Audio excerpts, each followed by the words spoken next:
안녕하십니까. 6월 12일 마감 방송 시작하도록 하겠습니다. 오늘 아침에 증시가 다우지수가 이제 뭐 1800포인트 빠지면서 시장에 좀 충격을 받고 시작을 했는데 양대 시장이 뭐 4%의 좀 개파력을 보이는 것 치고는 많이 올라온 상태로 이제 마감을 했죠.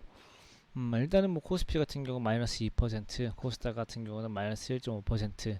근데 이제 또 중요한 것은 수급이 코스피는 이제 외국인 기관이 빠졌고 코스닥은 이제 외국인이 들어오면서 전개가 되었는데 일단은 뭐 코스피 시장이 처음에는 기관이 시작 장 초반부터 천억을 들고 들어오면서 기관이 어제 많이 팔았는데 오늘 다시 사줄지에 대한 기대가 좀 있었는데 오히려 시간이 지날수록 개인이 조금씩 끌어졌고 시장이 저렇게 좀 버티게 된 이유는 그나마 이 시가총액이 큰 이 삼성바이오로직스도 마찬가지고요. 셀트리온도 그렇고 이런 종목들 좀 위주로만 기관이 좀 샀고 나머지들은 팔았고요. 개인 같은 경우는 오늘 제가 이것저것 많이 샀습니다. 이것저것 많이 샀고 어제 오늘 이제 오히려 코스닥 같은 경우는 외국인이 전체적으로 오늘 좀 제약바이오 종목들이 조금 이슈가 좀 많이 올라왔었고 나머지 종목들은 어떤 것들은 낙폭을 좀 회복하는 쪽으로 어떤 종목들은 조금 빠지는 쪽으로 전개가 되었습니다. 뭐 종목별로는 그나마 좀 언택트 관련주들이 그나마 좀 많이 올라왔고요. 언택트 관련주 아니면은 뭐 온라인 관련주 아니면은 코로나19 치료제 관련주들 이제 이런 것들이 오늘 좀 괜찮았고요. 일단은 뭐 대다수의 종목에서는 기관들이 팔았다. 그 다음에 시장은 어느 정도 버텨줬다. 아직까지 뭐 시장에 대해서 겁먹을 것보다는 조금 긴장 정도만 하고 보면 될 것 같습니다. 뭐 시장 빠질 것 같다고 해서 지금 종목 다 파는 건 의미가 없습니다. 만약에 지금 다 팔았는데 내가 올라가면은 또 따라 살 겁니까? 그게 아니잖아요.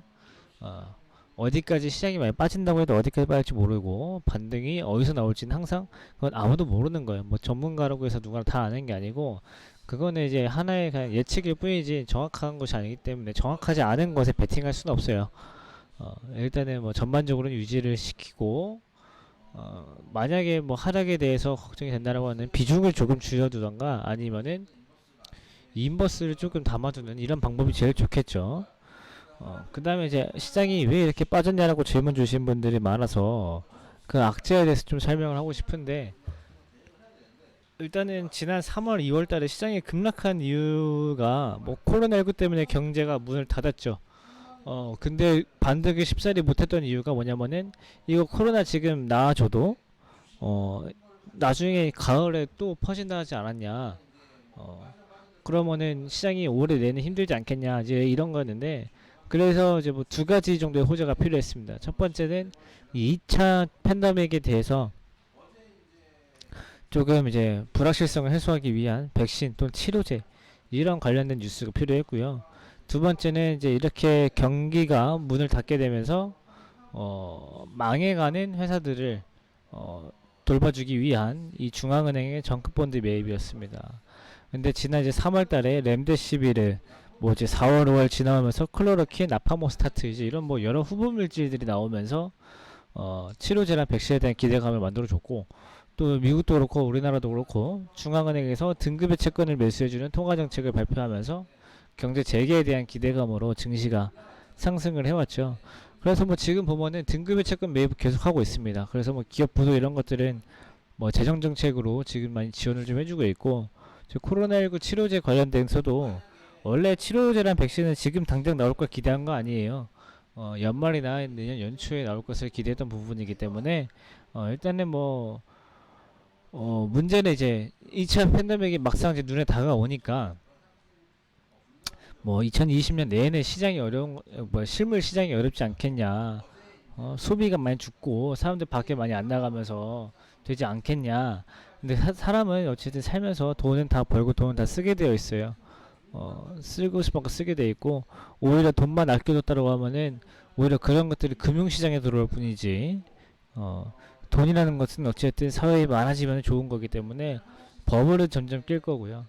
그래서 뭐 2020년에 뭐 글로벌 역성장이 우려된다 이런 것 때문에 시장에 좀 조정이 들어가지 이제 반등이 나오기 위해서는 2021년 그리고 2022년에 경기가 얼마나 빠른 속도로 얼마나 더 많이 개선이 될 것인가에 대한 이 확신이 필요할 것 같습니다. 이제는 이제 그 기대감이 조금 뭐라 해야 될까 확신이 돼야 되는 상황이 되어야 증시가 추가적인 상승을 좀 이어줄 수 있는 호재가 될 수 있을 것 같아서 이제 거기에 대해서 이제 생각을 좀 해보면 되고요.